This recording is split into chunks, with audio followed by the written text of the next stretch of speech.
Selamat pagi anak-anak, kita telah sampai di tema 4, berbagai pekerjaan. Di subtema 1 ini jenis-jenis pekerjaan pada pembelajaran 1. Kita mau mulai pembelajarannya ya anak-anak. Nah, ketika liburan tiba, Lani mengunjungi kakeknya.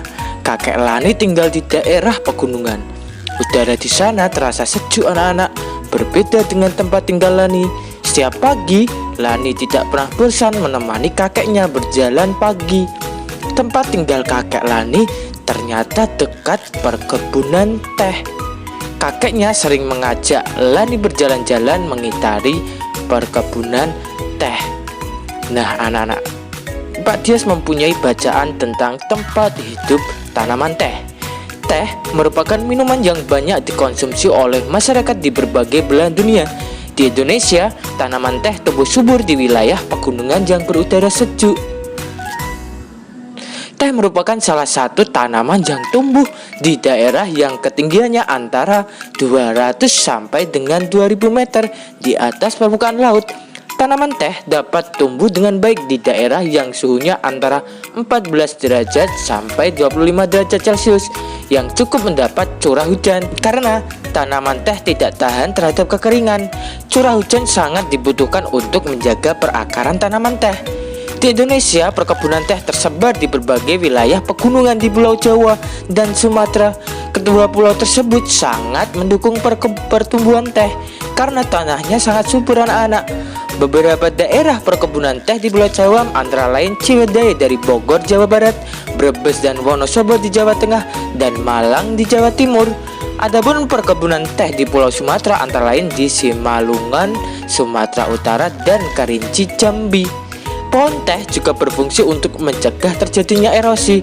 Tanaman teh yang ditanam berjajar rapi dengan jarak 1 meter dapat menahan derasnya aliran air sehingga tanah tidak terkikis terbawa air. Jadi, selain berfungsi sebagai bahan minuman, teh juga berfungsi untuk menjaga lingkungan. Coba amati gambar ini anak-anak. Banyak masyarakat menikmati teh, tapi bagaimana sih proses pembuatannya teh? Dari gambar ini anak-anak bisa mengetahui bagaimana proses pembuatan teh. Ya, pertama tentunya perkebunan teh, harus ada perkebunan teh. Setelah itu memetik daun teh, biasanya daun teh yang muda yang ada di pucuknya. Setelah itu anak-anak, teh diolah, mengolah daun teh. Setelah itu biasanya mengolah daun teh ini dikeringkan dan dicampur dengan bahan-bahan alam lainnya.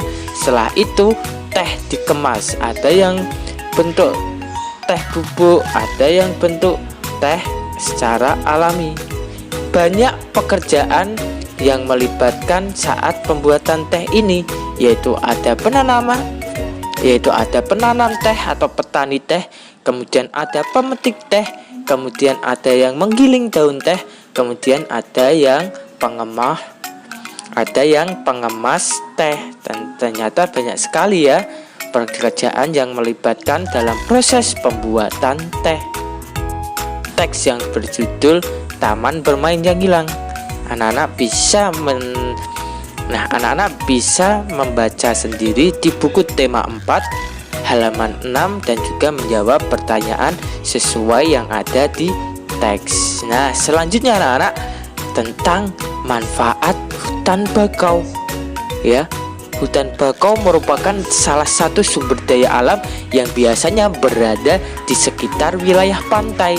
Sangat bermanfaat bagi manusia, tumbuhan, dan hewan. Apa manfaatnya anak-anak? Ternyata bakau melindungi pantai dari erosi dan abrasi. Di pesisir pantai, ternyata biasanya ada garis pantai yang terkikis oleh terpaan ombak.